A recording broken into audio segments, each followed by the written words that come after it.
있는 안식일인 만큼 사실 이 단에서는 저 자신도 마음이 많이 무겁고 떨리는 게 사실입니다.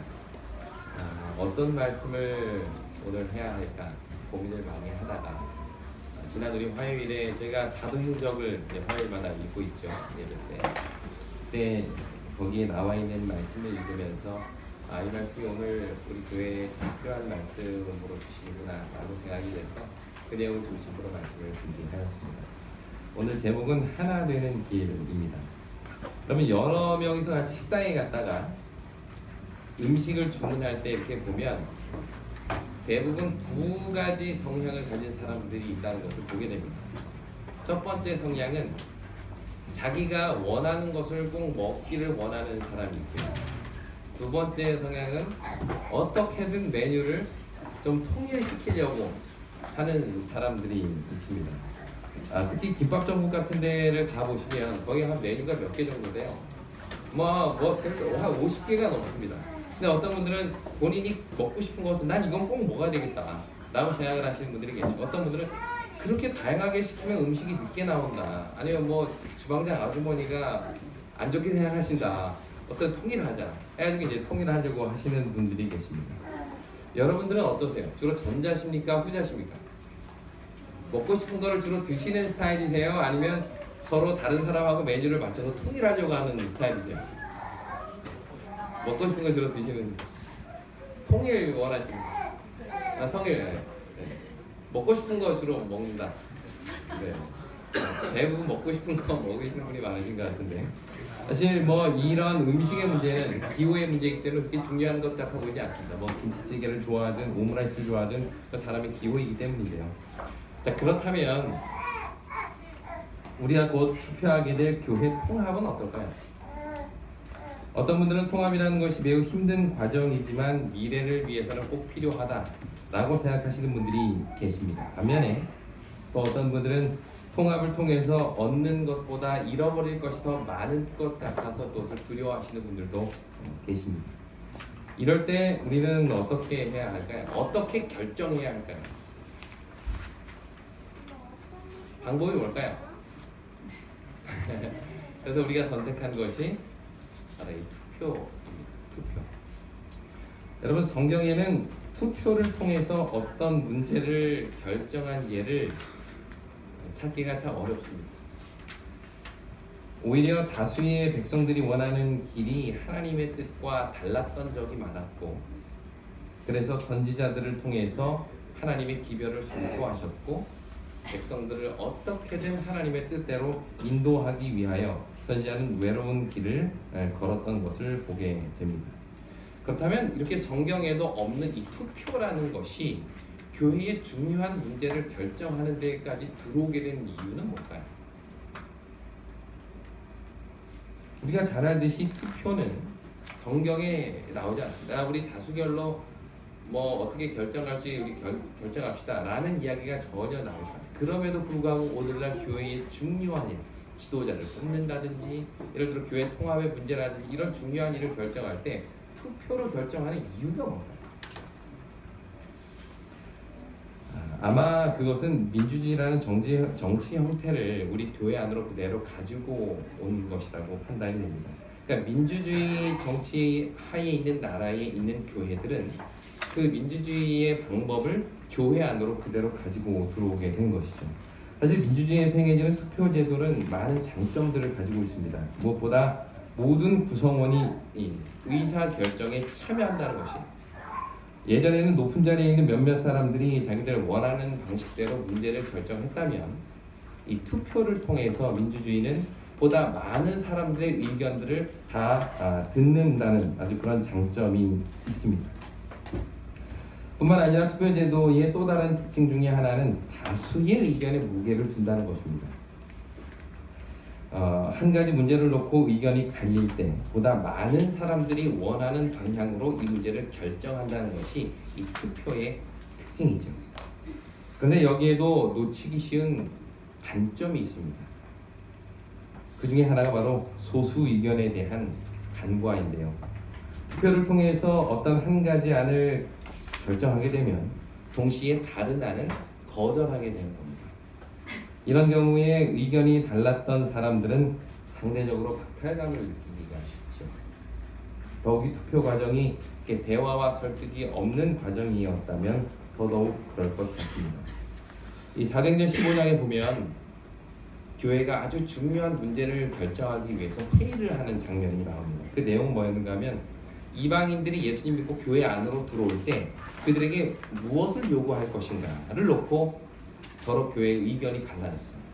어떤 사람은 그들도 동일하게 할례를 하게 하고 음식법을 지키게 하고 우리가 지켰던 모세율법을 지키도록 하자라는 부류의 사람들이 있었습니다. 이 사람들은 너무 이교에 젖어 있었기 때문에 그들이 그리스도교 안으로 들어오기 위해서는 그러한 것들을 어느 정도 따라줘야 된다라고 주장하는 사람들이 있었고, 반대편에서는 아니다. 교회 안에서 하나님의 백성이 되고 예수 믿는 그리스도인이 되는 조건은 오직 예수를 믿는 그 믿음 외에 다른 어떤 것도 조건이 되어서는 안 된다 라고 주장하는 사람들이 있었습니다. 근데 이 의견이 너무 팽팽했어요. 그래서 거의 교회를 둘러 쪼갤 정도로 아주 심각한 문제가 되었고, 이 문제를 교회 안에서 해결하게 될 수 없자 이것을 예루살렘 교회에 가져가서 총회를 열게 됩니다. 총회. 그래서 지도자들 야고보와 또 베드로와 여러 지도자들이 다 함께 모여서 총회를 열었고요. 방법은 이렇게 진행이 됩니다. 거기에 대해서 각자의 의견들을 듣습니다. 이쪽 대표자들의 이야기를 듣고 이쪽 대표자의 이야기를 들어요. 그 다음에는 어떻게 결정을 했을까요? 자, 이쪽 사람이 맞다고 생각하시는 분 손 드십시오. 또 저쪽 사람이 맞다고 생각하는 사람 손 드십시오. 이렇게 투표했을까요? 이 내용의 결정은 이렇게 결정이 납니다.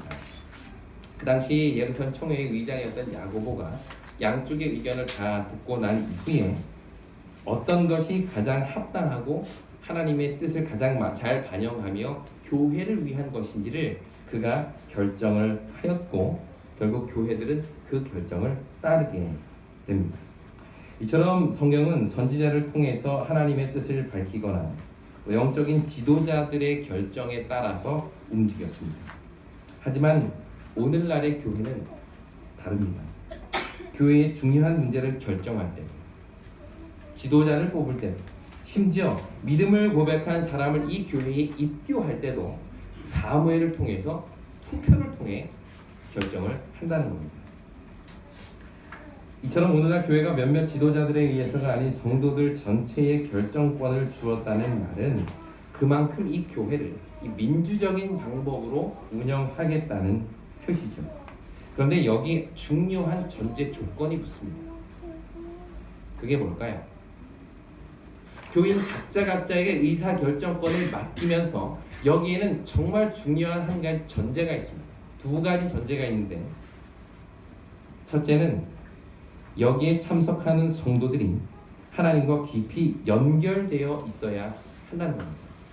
다시 말해서 교회 투표를 통해서 어떤 문제를 결정한다는 말은 각 사람의 인간적인 생각을 묻겠다는 뜻이 아니라는 겁니다. 각 사람의 기호나 그 사람의 인간적인 생각을 묻기 위하여 교회가 투표로 결정하는 것이 아니라 이곳에 참석한 한 사람 한 사람이 이 문제를 놓고 도대체 하나님의 뜻이 무엇인지를 고민하고 기도하고 그 뜻을 묻는 마음으로 여기에 동참한다는 것을 전제로 하고 있다는 것입니다. 우리가 다른 나라, 우리 나라에서 대통령을 뽑을 때는 어떤 문제를 결정할 때는 본인의 생각과 본인의 기호를 묻는 투표입니다. 그러나 교회는 다릅니다. 교회는 물론 민주주의의 방법인 투표를 통해서 결정을 하지만 거기에는 여기에 참석해 있는 모든 사람들이 내 뜻, 내 욕심을 내려놓고 하나님의 뜻이 무엇인지를 깊이 고민하고 그 뜻을 찾아간다는 전제하에 여러분 각자에게 결정권을 주었다는 것입니다. 우리가 이것을 절대 잊어서는 안 된다는 것이죠. 거기에 또 한 가지 전제가 있는데, 그것은 바로 하나님께서 어떤 방법으로든지 이 교회를 인도하신다는 것입니다. 사실 우리가 이런 문제를 놓고 투표할 때에 거기에 한 가지 문제가 있는데, 그건 모호성입니다. 이 사람도 기도하고 저 사람도 기도했어요. 정말 둘이 기도 열심히 했는데 생각이 달라요. 이럴 수 있지 않습니까? 하나님은 원래 우리에게 계시를 딱 보여주셔가지고, 야, 너의 통합하는 게 나의 뜻이니라. 뭐 이렇게 제가 이제 기도하다가 계시를 받았습니다, 여러분. 통합합시다. 이렇게 할 수 있는 여지가 아니라는 거예요. 그러다 보니까 모호합니다. 하나님의 뜻이 모호해요. 이렇게 하는 이 사람은 정말 기도하면서 이렇게 이야기를 하고 저 사람은 기도하면서 저렇게 이야기하죠. 그래서 이런 문제에 대한 결정을 통해서 우리가 투표라는 것을 통해서 이제 결정을 하게 되는데, 그렇다면 중요한 여기서 문제가 하나 생깁니다. 그렇다면 교회의 결정이 하나님의 뜻일까요? 다시 말해서 교인들이 투표해서 결정한 게 이게 하나님의 뜻일까 하는 겁니다. 제가 이 내용을 준비하면서 참 되게 걱정이 많이 됐습니다. 제 의도를 오해하실까 봐. 근데 오해하지 말고 들으시기 바랍니다. 여러분, 교회의 결정이 하나님의 뜻일까요? 어떻게 생각하세요? 모릅니다. 그럴 수도 있고 아닐 수도 있어요. 우리는 이미 그 사실을 지난 우리 동중앞에 총회를 통해서 충분히 보게 됩니다. 총회를 통해서 지도자가 선출이 됐습니다. 교회의 결정이, 교회 대표자들의 결정이 하나님의 뜻이라는 그 지도자를 그대로 지도자로 인정하고 가요. 근데 교회는 그 과정에 있어서의 문제가 있고 정당하지 못했음을 지적하면서 다시 투표를 하고 지도자를 다시 뽑게 됩니다. 제가 이 말을 하는 이유는 이 문제의 잘잘못을 이야기하고자 하는 것이 아니라 교회의 결정 혹은 총회의 결정을 어떻게 우리가 받아들여야 할지에 대해서 고민해 보자는 것입니다. 우리는 이 사건을 통해서 많은 사람들이 기도하며 준비한 총회 안에도 얼마든지 인간적인 요소가 들어갈 수 있다는 것을 보았습니다. 그리고 그러한 인간적인 요소들로 인해서 바람직하지 않은 결정이 날 수 있음도 보았어요. 그렇다면 우리는 이 교회가 결정한 이 문제를 어떻게 생각하고 바라보아야 할까요? 합회가 결정한 내용, 교회가 사무엘을 통해서 결정한 내용을 과연 우리는 어떻게 받아들여야 할까요? 이것은 우리에게 교회가 결정한 것이 곧 하나님의 뜻이다라는 믿음을 강요하기보다 오히려 교회가 기도하면서 어떠한 결정을 내리든 그 결정 안에 하나님께서 함께 하시고 이 교회를 하나님의 뜻대로 인도하실 것이라는 믿음, 그것이 어찌 보면 우리 각자에게 선택권을 주고 투표권을 주며 이러한 과정을 통해서 교회의 중요한 문제를 결정한 우리들에게 요구되는 믿음이라는 것입니다. 이런 믿음 속에서 우리는 투표를 하는 것이죠.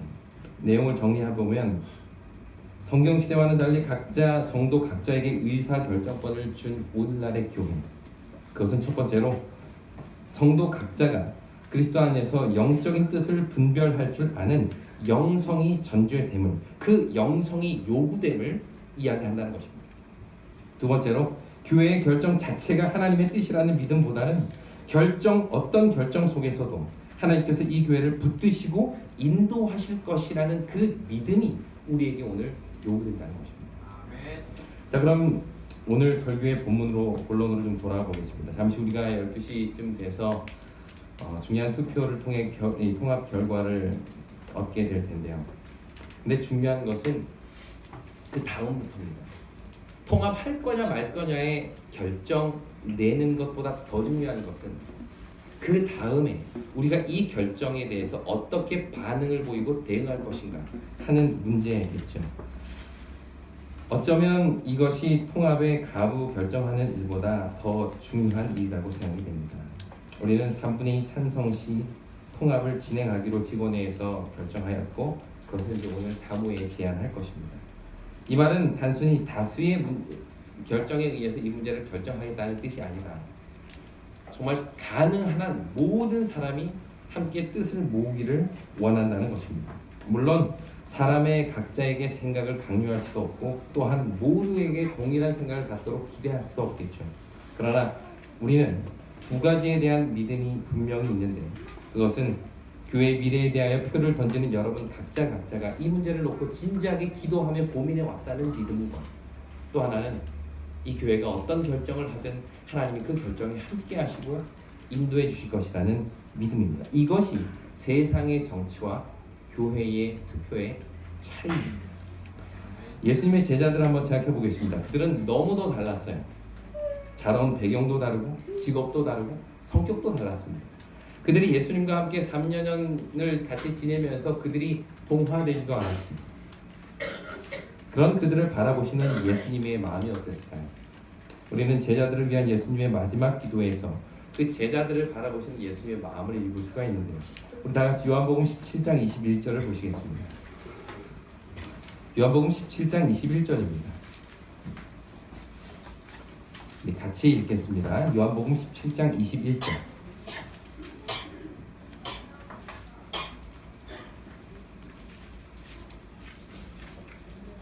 요한복음 17장 21절 같이 읽겠습니다. 아버지여, 시작이 되죠? 함께 읽겠습니다. 시작. 아버지여, 아버지께서 내 안에, 내가 아버지 안에 있는 것 같이 그들도 다 하나가 되어 우리 안에 있게 하사 세상으로 아버지께서 나를 보내신 것을 믿게 하옵소서.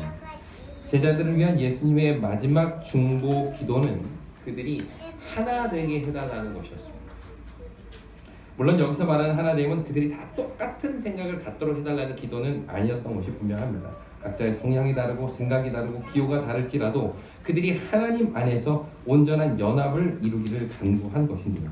그런데 정말 그 일이 쉬운 일이 아니었죠. 그들이 개성도 다르고 서로 생각이 분명한 사람들이 하나 되기라는 것은 정말 쉽지 않습니다. 교회는 어떨까요? 교회도 마찬가지죠. 오늘 시골에 가보면 시골까지 가지 않고 서울에도 보면 시골의 작은 교회, 작은 동네에 교회가 두세 개 되는 것들을 보게 됩니다. 물론 그 중에는 효과적인 선교 활동을 위해서 교회가 나눠지기도 하지만 대부분 교회의 불화로 인해서 나눠지는 경우들을 참 많이 보게 됩니다. 같이 똑같은 예수님을 믿고 같은 성경을 읽고 같은 교과를 공부하고 똑같이 제7의 안식일 예수 재림교회의 교인이다 라는 이름으로 살아갔던 사람들이 어찌 그렇게 하나 되기가 힘들까요? 이런 사람들을 통해서 교회 내 불화가 생길 때에 서로 중재시키고 이해하기 위해 노력하지만 문제가 해결되지 않고 오히려 더 심각해져서 결국 교회가 둘로 나눠지는 이유는 뭐냐는 겁니다. 예수님께서 마지막 순간까지도 제자들의 하나됨을 위하여 기도했음에도 불구하고 그들의 삶에서, 우리의 삶에서 이 교회의 연합이 이루어지지 않는 이유가 뭐냐는 겁니다. 우리는 그 대답을 23절에서 찾을 수 있습니다. 제가 읽겠습니다. 곧 내가 그들 안에 있고 아버지께서 내 안에 계시어 그들로 온전함을 이루어 하나가 되게 하려 함은. 예수님이 이런 기도를 하셨어요. 내가 그들 안에 있고 아버지께서 내 안에 계신 그것이 그들로 하여금 하나 되게 하는 방법이라. 다시 말하면 제자들 한 사람 한 사람이 하나 되는 길은 다른 방법이 없다는 거예요. 그 각자가 누구와 하나 될 때 그게 가능해요? 예수님과 하나 될 때만 그게 가능하다는 것입니다. 우리가 교회에서 문제가 생길 때 우리들은 어떤 노력을 하는가 하면 이 사람과 이 사람을 중재하려고 막 노력을 해요. 그렇게 노력하고 시도하고 서로 이해시키려고 노력하고 근데 그게 잘 되지 않습니다. 그런데 그 이유가 뭘까요? 예수님의 말씀에 의하면 그 이유는 각자가 예수님과 연합하지 않았기 때문이라는 것입니다. 교회가 하나 되지 못하는 이유, 서로가 서로를 용납하지 못하는 이유, 그것은 너 잘못 때문도 아니고 내 잘못 때문도 아니고 내가 예수와 연합하지 않았기 때문에 우리 교회가 연합할 수 없다는 것이죠. 여기에 대해서 사도행전은 이렇게 이야기합니다. 그리스도께서는 그 연합을 이루시려고 목적하셨다. 그분의 이 목적을 위하여 그들을 당신과 연합시키고자 하셨다. 사람들이 서로 연합할 수 있는 방법은 인간적인 방법으로 설득하고 이해하라고 강요하고 어떻게든 두 사람을 모아서 화해시키고, 물론 그러한 인간적인 방법들도 필요하겠지만 그들이 하나 되기 위한 가장 근본적인 방법은 그 한 사람 한 사람이 예수 그리스도와 연합하는 것, 그것이 유일한 방법이라는 거예요. 예를 들어 여러분 그 자전거 바퀴 있지 않습니까? 자전거 바퀴가 이렇게 동그랗게 있으면 바퀴 살이 있죠. 근데 이 바퀴 끝에 이렇게 붙어 있는 이 살들이 서로가 연합할 수 있는 방법은 그 가운데 중심으로 다 얘네들이 향하는 거예요. 그러면 나중에 결국 중심으로 각자가 다 향할 때 요 가운데 와서는 다 이 살들이 다 모여서 하나가 돼요. 교회도 마찬가지입니다. 우리가 서로 하나 되지 못할 때 그것은 너의 문제 혹은 나의 문제이기 이전에 나와 예수님과의 문제임을 우리는 반드시 기억해야 하는 것입니다. 이제 우리에게 필요한 것은 바로 그 하나됨입니다. 여기서 말씀드리는 하나됨은 모두가 다 똑같은 생각을 해야 한다는 뜻이 아니죠.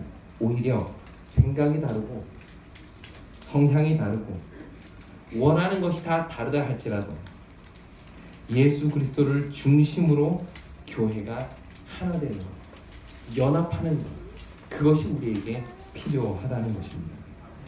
우리는 통합에 대해서 두 가지 가정을 할 수가 있습니다. 첫 번째는 통합이 가결됐을 때입니다. 통합이 결정되고 이 일이 진행될 때에 분명히 많은 어려움이 있을 겁니다. 공간에 대한 변화, 또 거기에 대한 어떤 육체적인 불편함, 또 다른 교회와의 의견의 차이 때문에 나타나는 여러 불화도 있을 수 있습니다. 또 새로운 공간을 만드는 데 있어서 여러분들의 경제적인 헌신이 절실하게 필요되는 부분도 있죠. 이럴 때 불평의 소리가 나오기가 참 쉽습니다. 내가 그렇게 하지 말자고 반대했는데 통합하더니 이게 뭐냐? 이렇게 힘들 거라고 내가 얘기하지 않았느냐? 우리 중에 그 누구의 입에서도 이런 불평의 말이 나오지 않게 되기를 간절히 바랍니다. 우리가 기도하며 결정한 일인 만큼 우리의 이 결정, 또 이 교회의 미래에 하나님께서 함께 하시기를 우리 하나 되는 마음으로 기도하는 은혜가 되기를 간절히 바랍니다. 반대로 통합이 부결될 수 있습니다. 우리가 3분의 2 찬성 시 통합하기로 했기 때문에 단순히 다수의 찬성으로 인해서 이 일이 결정되지 않죠. 그렇게 됐을 때에 반대한 사람에 대한 불평의 목소리가 나올 수 있습니다. 교회의 미래를 위해서 왜 고민하지 않냐?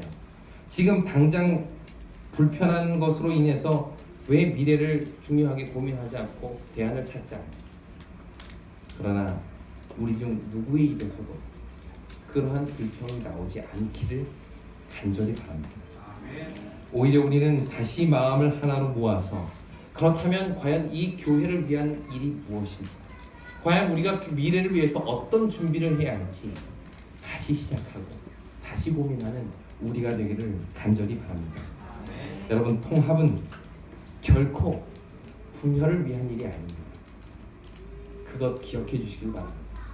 우리가 통합을 위하여 기도하고 이 일을 추진하고자 하는 것은 결코 교회를 분열시키기 위한 일이 아니라 오히려 하나 되기 위함임을 기억하시게 되기를 간절히 바랍니다. 그러나 사단은 통합을 통해서 오히려 교회를 분열시키려고 안간힘을 쓸 게 확실합니다. 이럴 때 우리가 하나 되는 길은 여러분 한 사람 한 사람이 예수 그리스도와 하나 되는 겁니다. 여러분 이 일을 꼭 기억해 주십시오. 왜 우리 교회는 이렇게 하나 되지 않을까? 왜 우리 교회는 서로에 대한 원망이 있고 불평이 있을까? 왜 서로를 용납하지 못할까? 기억하십시오. 사람의 기호의 문제도 아니고 성격의 문제도 아니고 성향의 문제도 아닙니다. 그것은 내가 예수와 하나 되지 않았기 때문에. 그럴 때 자신을 돌아보시고 우리 각자가 그리스도와 함께 연합함으로 이 교회의 결정에 하나님이 함께 하시고 그 길을 따르는 우리 모두가 그 속에서 더욱 하나 되고 연합하여 온전히 하나님의 뜻을 이루는 우리 한양교회가 되기를 바라면서 오늘 말씀을 마치겠습니다.